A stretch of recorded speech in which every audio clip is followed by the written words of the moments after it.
supreme, so get wisdom. And whatever else you get understanding. Wisdom is supreme, so get wisdom. And whatever else you get understanding. The title of our message this afternoon is the miseducation of the Negro. Lord, I ask that you would continue to work with us. Father, you know me, and I'm an unworthy character all around, but I'm asking that you would remain faithful to your word and allow it to be proclaimed forth with clarity, and allow them to see not me, but your truth uplifted and glorified. In Jesus Christ's name, let everybody say, amen. The miseducation of the Negro. Wisdom is the principal thing, therefore get wisdom. And all you're getting, get understanding. The wisest man who ever lived, next to Jesus, King Solomon, wrote that. The year is 2019, and it's the 56th anniversary since 1963. In that dramatic year that called America to face the sins of its past, the sins of systemic discrimination and systemic inequalities now, imposed upon black people in this country, 1963 was that turbulent turning point when the world saw in striking pictures that were etched in the backs of people's eyeballs all around as they witnessed people marching and getting hosed down and bitten by dogs and beaten up with billy clubs. These striking images encapsulated and captured in frozen time just that spirit of hatred and how widespread and deep it ran in our country. 1963, all the hatred and the prejudices that the Negroes of the American South were subjected to all of a sudden became common knowledge all around the world, and everybody knew about it. Something that we all knew was happening all along. Many of you here might have lived through it. Most of us here have read about it, and still others have watched documentaries on it. 1963 is when Dr. King was arrested and wrote his famous letters from the Birmingham jail to those who urged him to be patient and to wait for change to come. I'm glad he didn't wait. Is anybody else here glad he didn't wait? Amen. 1963 is the year that President Kennedy sent federal troops to the University of Alabama in order to enforce the admittance of 2 black students. 1963 is also the year that Medgar Evers was assassinated in the driveway of his Jackson home. 1963 is the year that 4 little girls were killed in the bombing of the 16th Street Baptist Church. 1963 is also that same year that President Kennedy was assassinated in Dallas, Texas. A tragedy that would help bring about that would set the stage for the passage of the 64 Civil Rights Act. 1963 was critical for the cause of African Americans in the country all around. Much occurred in that 12-month span that would change the course of history. We are living and breathing the fruits of that sacrificial year. It would seem that 56 years later, that with so much change going on in the country, that with so many laws that have been passed and rulings that have been delivered and policies enacted, that we would be in a place where we would no longer have to worry about the struggle for fairness and equality. It would seem like America should be standing up, being full-grown and mature about things, but we still find that not much has changed under the surface. Today we've got black mayors all around. We have 1 black president. We got a couple black city council members in places all around America. We have black superintendents of education, black school boards, black representatives and black senators, black policymakers and city officials from West Point down to Moss Point in Mississippi, from Natchez to Natundi. In other words, we have gained much ground and claimed much territory, but we still got a long way to go. We have come over what that has been watered by many tears. Yes, we've come treading our path through the blood of those who have slaughtered, but out from that gloomy past of segregation now and discrimination, from the gloomy past of those who were beaten and bruised and bludgeoned, from that gloomy past of being sprayed with fire hoses and hit with rocks right here in these streets, with bottles and billy clubs now. The bright gleam of our bright star is cast as a symbol of hope throughout that horrific history a symbol of faith through seemingly futile and promise in the face of persecution. Ours is a story of triumph that should be celebrated and commemorated all year long. But since we end these solid 28 days of Black History Month, I'm going to give it to you straight. But the reality is that with all we have gained, we've still got a long way to go. I don't know if you've noticed, but since we had our President Obama, the resurgence in hate groups has compounded exponentially. Southern Poverty Law Center was concerned that homegrown terrorism was on the rise at such a level that they would have to really be paying attention to them, and so people have been. You see, the challenge before African Americans that we face today is not to be lulled to sleep in a false state of complacency. Amen. Thinking that everything is okay just because we can all sit at the same place in Jason's Deli. We go down there to the summit and shop with the best of them and spend our dollars just because we can go stay in the Ritz-Carlton and budget in whatever fits your pocket. Just because that's happened does not mean that things are okay. After all, we all know about all the individuals who have lost their lives. It's not enough that we can recount all of these different achievements by people who look like us. That's not simply enough. There's more to be done. It's not enough that you've got the job you've been working for. It's not enough. You've got a nice house. It's paid off. It's not enough now that you got your degree. It's not enough that you've gotten all the symbols of success. Because I know successful people who are still in fear for their lives when they go in certain areas. That's what Carter G. Woodson wrote in his seminal text, The Miseducation of the Negro. He challenged Black Americans to do, to really understand who we are and the power we have as a people. What Woodson understood is that rights mean very little if you don't understand how you got them, where they came from and what to do with them.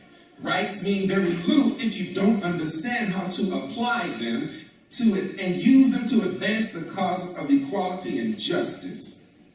Now, I've been reflective over the subject that I've covered here, and I think I said to somebody the other day, I was like, man, I've been covering the same territory of social justice for a minute. Every time I try and step off of this train, it seems like something crazy happens the week before that calls me back to remind us what we got to do. Listen to what Woodson writes. He writes, when you control a man's thinking, you do not have to worry about his actions. You do not have to tell him not to stand here or go yonder. He will find his proper place and will stay in it. You do not need to send him to the back door. He will go without being told. In fact, if there is no back door, he will cut one out for his special benefit. His education makes it necessary. That's how the circus masters are able to control those 1,000-pound elephants. From a young age, they get them with a chain on their leg. And so as long as the chain is there, even though the chain is not attached to anything, the elephant is going to stay in that same spot because it's been conditioned and trained to. The miseducation of the American Negro. In other words, Woodson asserts that all you got to do is shape how somebody thinks to get the desired reaction that you want. Time and time again, decades in and decades out. Shape what a community thinks about, and you can predetermine how many beds you need to build in that new prison. Shape what they're teaching their children. Shape and control the prices of food and produce, and you can control the life expectancy in areas. Shape policy that will shut down Planned Parenthood, and you can limit access to health care that women need. Shape these things, and you can control the future of a whole race of people. You don't got to put up signs just to shape how that man thinks or a woman thinks. You don't have to tell him he can't do something. Just shape how he thinks. You don't got to put up a barricade to stop and he just won't go there because he knows he's not wanted or desired and he knows that it's not safe for him to be there. Just shape what he believes about himself and he will not strive for greatness.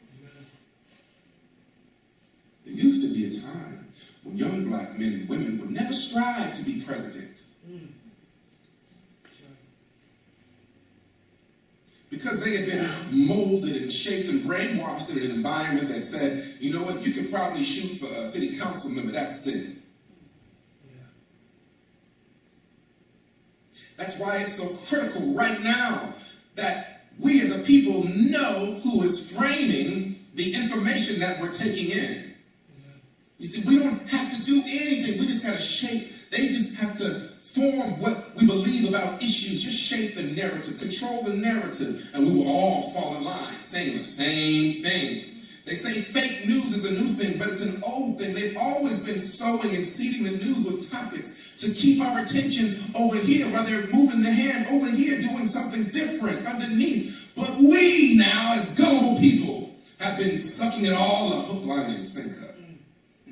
All they got to do is just frame the debate just right, and he will build that house the way we want it. But we've got to be critical of how they're framing things and positioning information for us to take in so that we don't fool ourselves and becoming deceived. There are some people who would not mind if we went all the way back to 1963 when the Klan was riding strong.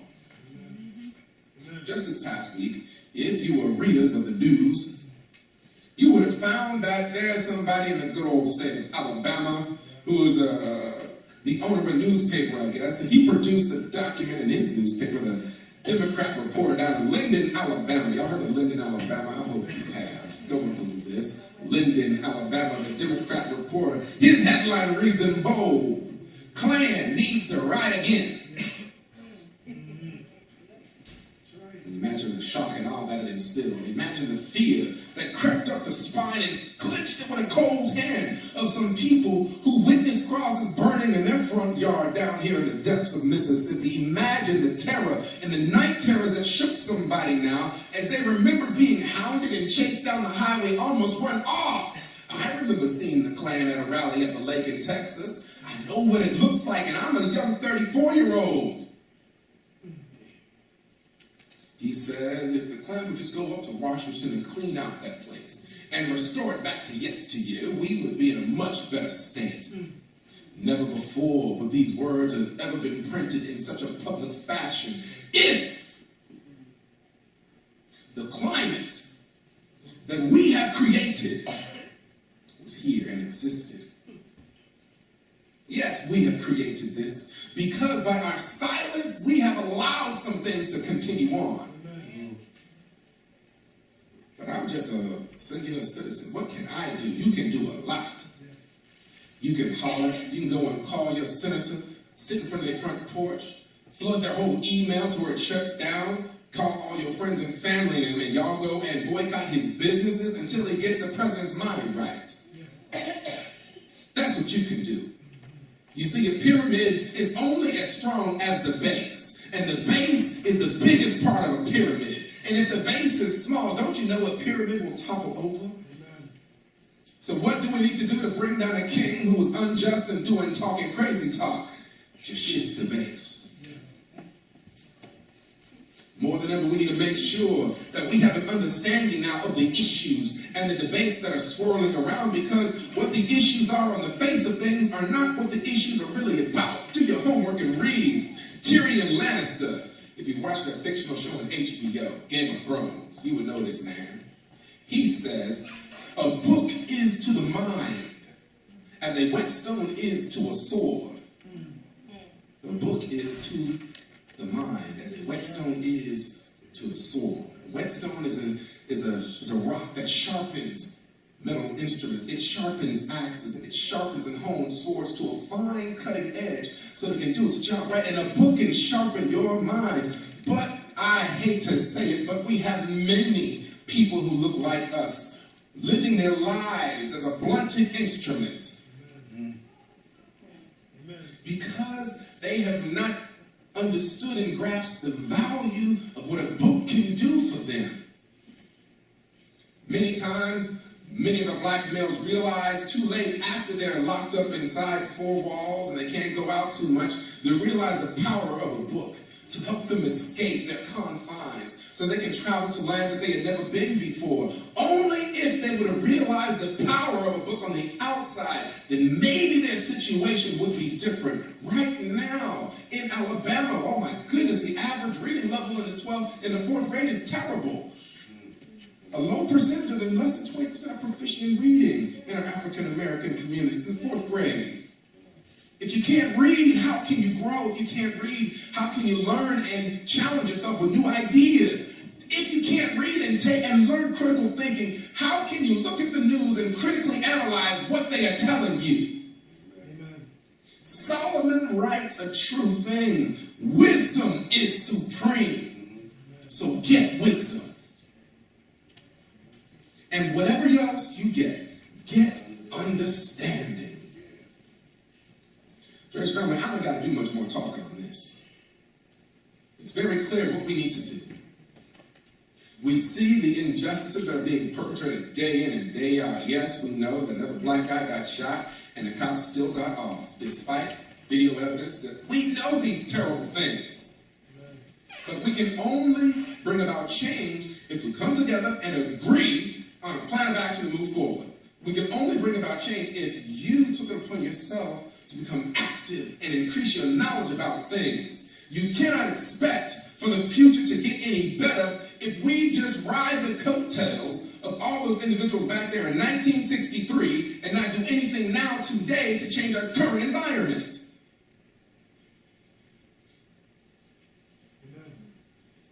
We live in Birmingham. At some level, I think that, I don't know, I'm fresh here. And it seems as though native Birminghamians, I just get this vibe that we civil rights history, it's baked into us. It's like a past now. They don't have to do any more active things. They just live in history. They don't have to do anything else to help history not repeat itself. It's like when you live in New York. You ain't got to go visit the Statue of Liberty because it's always there. Amen. I find the same thing happening here. The longer we stay here, passing by where a king was locked up in jail. Oh, yeah, you did that thing, didn't you? Couldn't have been me. Passing by where the girls got bombed. Oh, praise the Lord for their sacrifice. I'm so glad my daughter can go to school and I don't have to worry about that crazy. Passing by places where we once could not go. Just participating in all the blessings that they have sacrificed and bled for us. But yet when somebody asks you, what have you done to change the dynamics of your child, your grandchild's future? The miseducation of us as a people now has been that we in church environments don't have to become politically engaged. That has been one of the great hoodwinks that the devil has got in his back pocket. Jesus now was a man who was engaged at all levels. Jesus now, when he was living in this world, he was concerned about the well-being of you, your social well-being, as well as your spiritual well-being, as well as the political well-being of everybody. The religion of Jesus cannot live in a vacuum or inside a cloister, a hermitage where a bunch of priests are there witnessing to each other. There is something in its very nature that is recreated now, and that turns the world upside down and eventually right side up. Those who have the vision and the passion of Jesus Christ bottled up on the inside cannot retire to sanctuaries to enjoy their religion. They cannot sitting, if you will, teaching each other about all of the deep things of the Bible, trying to figure out who's got the best way to present this 2300 a day. They can't leave the issues of life on the outside and then expect for the denomination to carry on and persist and grow and to be viable and relevant without discussing these things on the inside. In other words, faith in Christ is supposed to inform the world. Faith in Christ is supposed to affect my community. My faith in Christ is supposed to impact my school district. School district, not private school, but school district.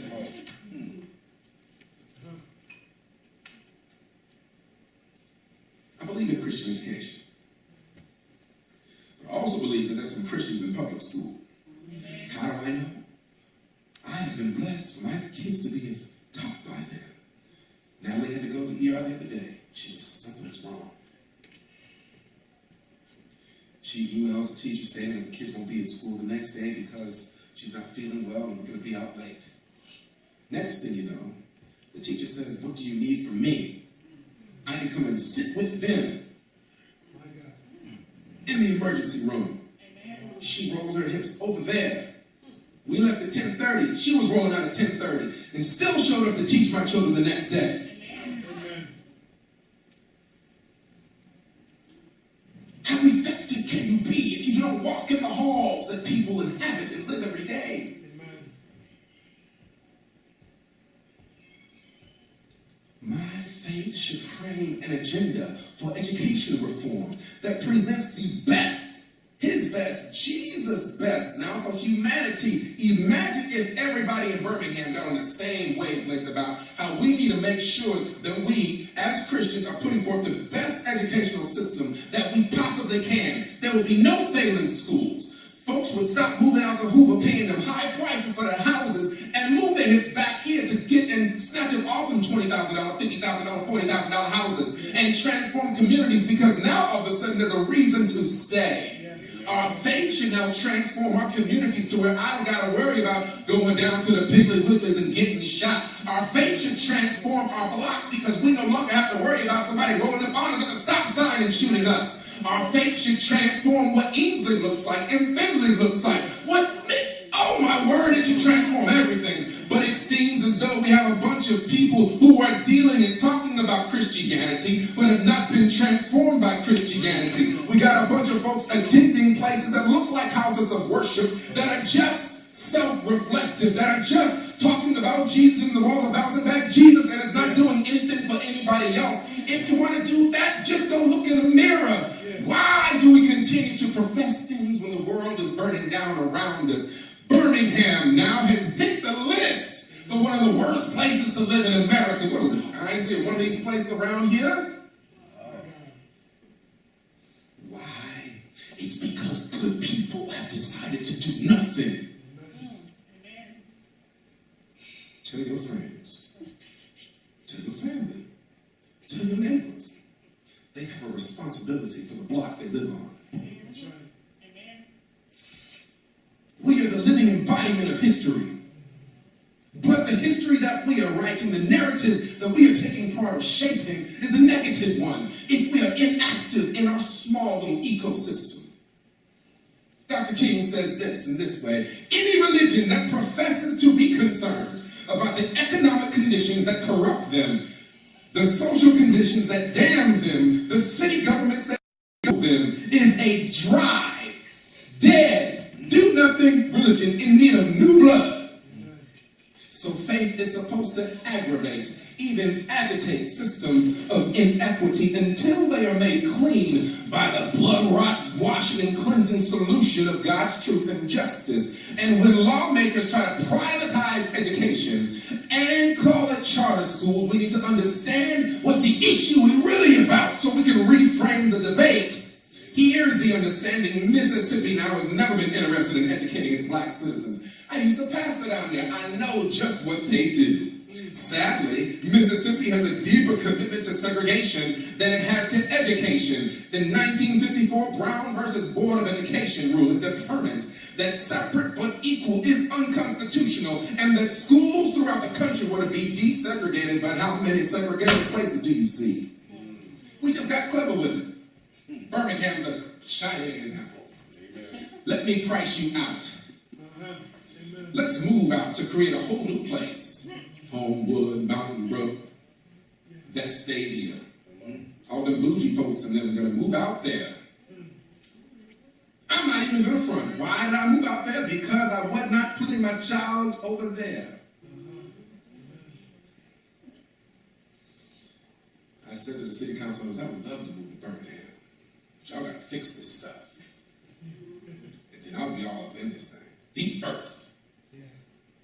Recruiting everybody to come. But I have a responsibility to make sure that the legacy and those under my influence now are being built and equipped right.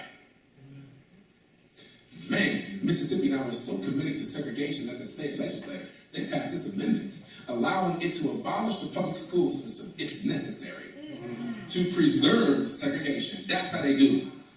Come on now, seek wisdom, it's supreme, and get some understanding. And so after the 54 ruling, you started seeing the establishment of segregated academies. In 59, Jackson Academy was established. 64, Civil Rights Act, you get Jackson Prep, Madison Richland Academy, Indianola Academy, Benton Academy, Canton Academy. All over the state, private schools popping up left and right. What? We are not immune to that thing. What have we shaped?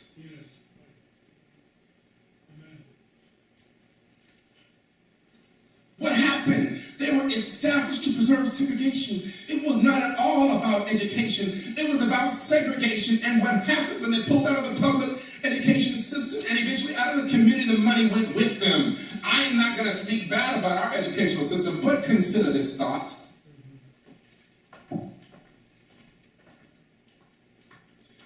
All these private schools are set up.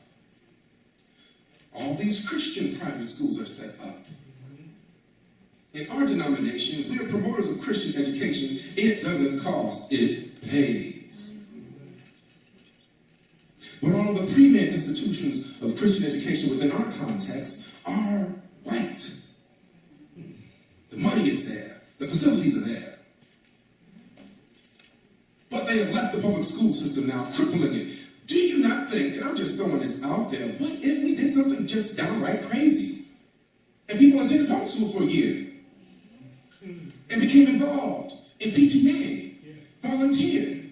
Don't you think that would shape something different about the culture of that school? Don't you think that parents would see another parent so involved and concerned about what's happening there in the daily lives of that school that something would change? Amen. Martha Gaskin's elementary school, an excellent elementary school that our dear Dr. Finley is over. What do you want to call that? A secular institution when you got an Adventist principal? There's a lady who goes over there and she teaches. She calls me every Thursday morning, a prayer warrior. She's over there. Do you not think that the Spirit of God rests heavily in that institution? I am sure that they fast and pray over them kids, because that was the place where the young girl committed suicide.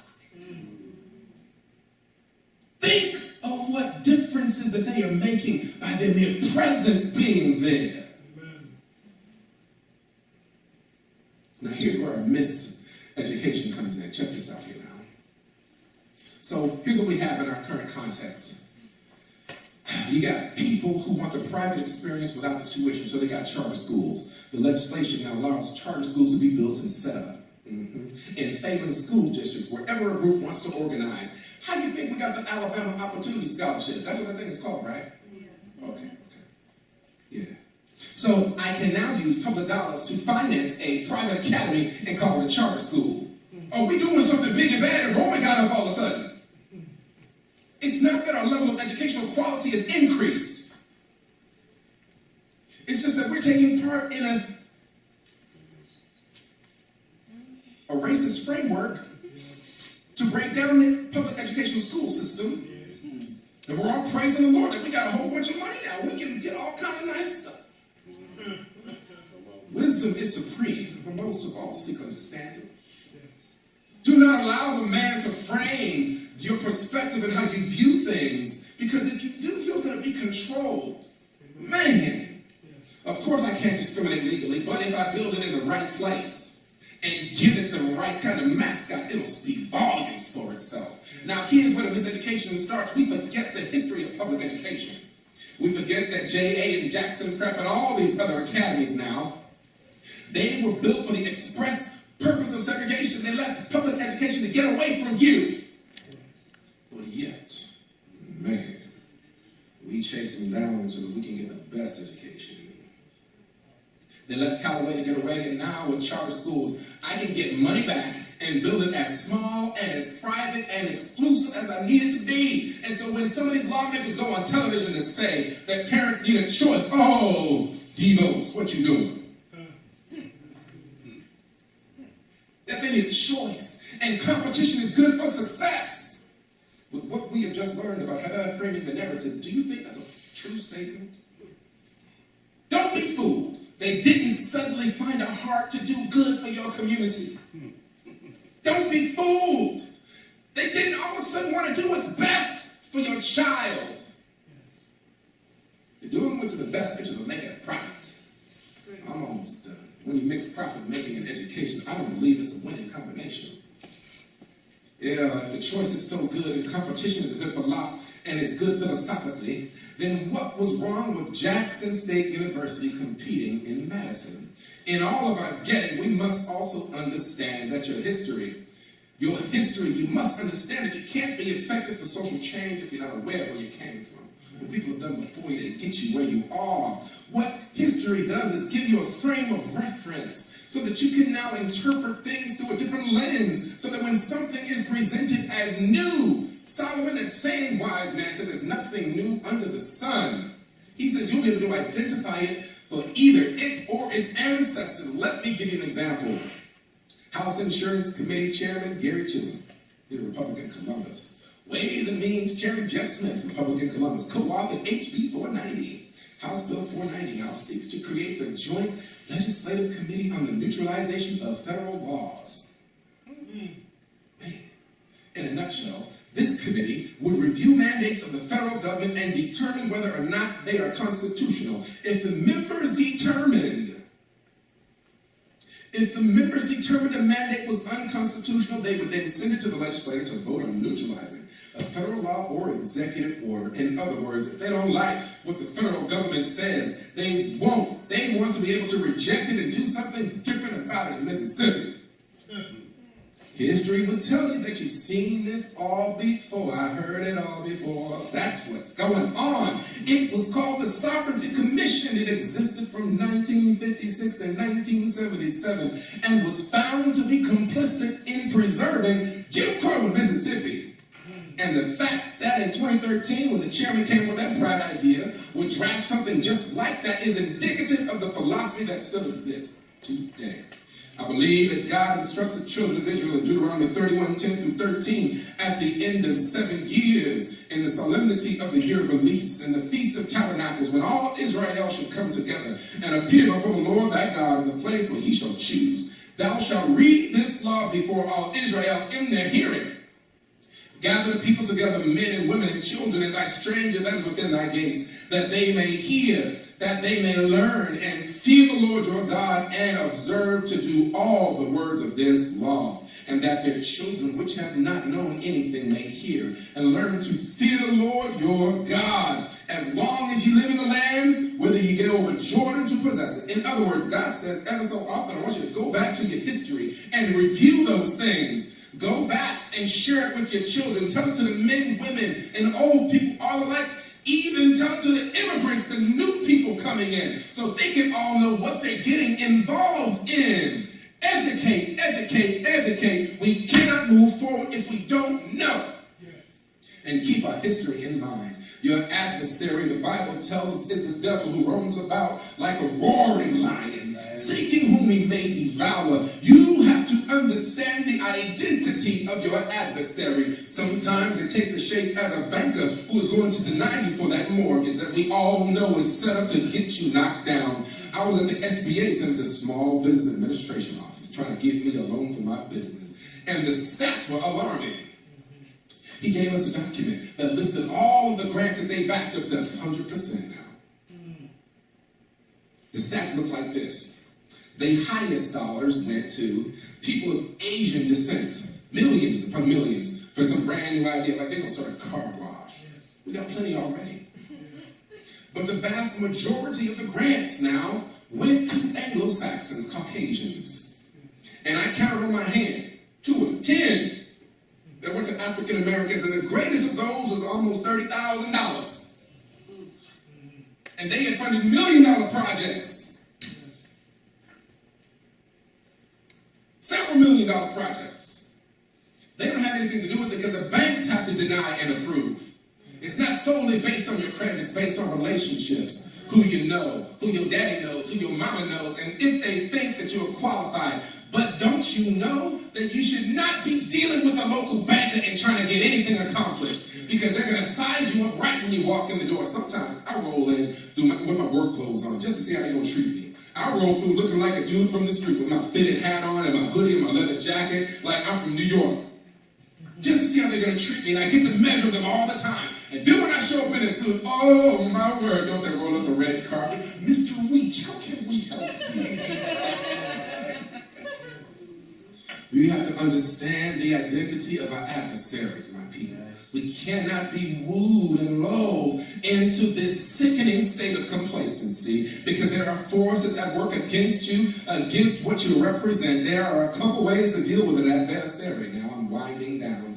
Do it like Jesus did. He called Judas to be one of his disciples. He knew that he would betray him. Judas would undercut him. Judas would sell him out for 30 pieces of silver. And Jesus loved Judas. That's right. He loved his adversary. The Bible tells us he loved him until the very what? End. When it was time to wash his disciples' feet, what did Jesus do? He washed his feet too. Look at what Jesus is setting for us. When it comes time to break bread and share it, Jesus shared the meal with Judas too. Because even though he was doing him wrong, even though he was going to do wrong by him in the future, Jesus understood that you don't hate your enemies, but you love them. Solomon said, a kind answer turneth away wrath. And it's like heaping coals of fire upon their head. If you want to be the king of the land, control yourself and your responses. Love your enemies. Love your enemies. That's what he taught them. He said to them, love your enemies. And that's where faith comes into play. Because it takes faith to love somebody who does you no good and who means you no good. It takes faith to love somebody who wants evil for you. It takes faith to love somebody who desires to oppress you. And that's what Dr. King did. And he taught those who participated with him in his non-violent movements, not to strike out in hate or anger, but to respond in love and non-violence. Oh, that young girl in that children's story, Miss Melba Petito, she got slapped in the face and she says, I can take that too. She saw a bigger picture. She saw something bigger than herself. We have to look outside of ourselves, everybody. There's a tomorrow that's coming that we have a power to shape. Understand the times. In 1 Chronicles 12:32 it says, and of the children of Issachar, which were men that had understanding of the times, to know what Israel ought to do. These are serious times, folks. They are already gearing up for another presidential run. Do you see how they are destabilizing us already? Trump says he wants to sow dissent left and right to make sure that he's on top of the pile. Out of his own mouth. He said that thing. These are serious times. There's too much at stake for our future leaders to be chosen by us not being involved. There's too much at stake that's going to affect your financial lifestyle. Too much at stake that's going to affect your civil liberties. There's too much at stake to wait for change to come from somebody sitting up in D.C. to legislate some stuff when they know they got to go through this place and that place and then get to a president who doesn't want your well-being. There's too much at stake. We see the lieutenant governor messed up. We see the main governor messed up, caught up in some blackface, and they try to stay in office. Do you not see their true colors of what they're revealing to you? Boldly coming out from the shadows because they got somebody representing their interests now. But we too got people representing our interests. What our communities require now is that we have an understanding of the times. What our communities require now is that we stand up and activate. What our schools require and deserve is our involvement. What our schools must have, what our children have to get, is your attention turned to the educational systems. Lord, give us an understanding of these times should be our constant cry. Tax refund season is coming along. They sure got the governor opened up for that.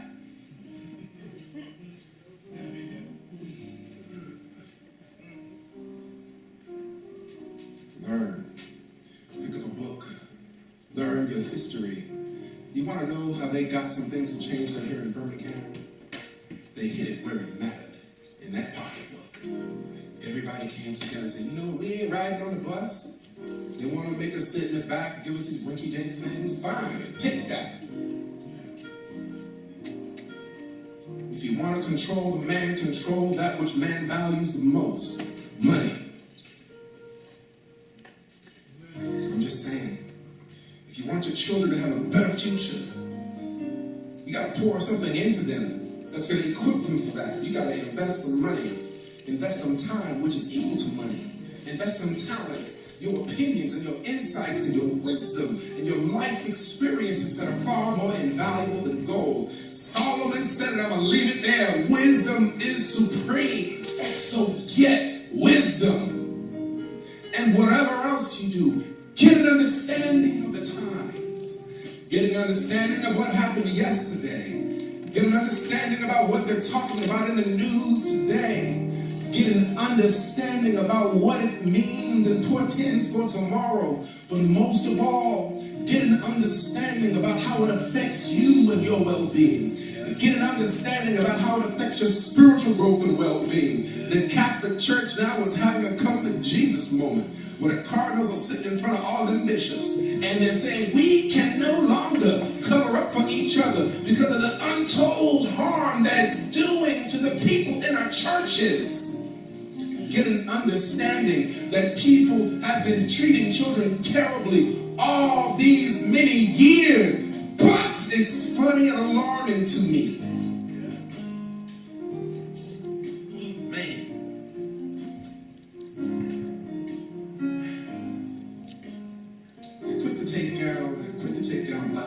Who've done wrong, and they're right to do it. If you messed up, what can I say? But I have to go back to Herman Cain. He didn't do half the stuff that Brother Trump did. Be sure he got kicked out of election real quick. I said to Dante last night, one surefire way to keep our community subjected is to get rid of all of our African American examples and leaders. Most of our kids have come to superstars and music artists. Lock up in jail a couple times. Those who charges at them a couple times. Some of them did some crazy stuff for which they need to go away. But others have did some stuff just like other folks have done, but yet they are being torn down. The quickest way to destabilize a society is to remove the males from the society, because if there are no males there to carry on, all the ladies are going to go and be integrated into other societies. And that's how you get rid of a nation of people. When they wouldn't conquer lands, they would destroy all the males, and they would take them as wives and impregnate them so they can muddy the waters, if you will, and change the future, change the cultural makeup, change the disposition. They wanted to demelanate some countries and areas. Get understanding, it's supreme.